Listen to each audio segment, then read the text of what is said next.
बरपाली रेशम मुख्य केनाल पोल निकटरू महिला मृतदेह मिलवा घटनार पर्दाफाश करिछि बरगड़ पुलिस।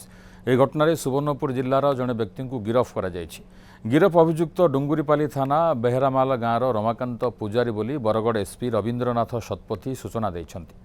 गत 21 तारिख में रेशम मुख्य केनाल पोल निकटरू जड़े महिला मृतदेह मिलता। सरपंच स्वामी राघव नायक अभियोग पर पुलिस तदंत आरंभ करथिला। बरगड़ एसपी निर्देश में एसडीपीओ बरपाली थाना और साइबर सेल को नहीं 3टी टीम गठन करा जायथिला। साइबर तदंत आधार में मृत महिला बलांगीर देवगां थाना साहजबाहाल गाँवर ममता होता बोली जमापड़ा। तदंत पर रमाकांत पूजारी को पुलिस गिरफ करने सह हत्यार व्यवहृत टांगिया गोटे बाइक मृतकों मोबाइल जबत करिछि। राति पाखापाखि पहाड़ मारला कपाट देखिए शाढ़ी तार जो थे मारी टांगिया आ जो मोटरसाइकेल सब गाँ पर लुचि था।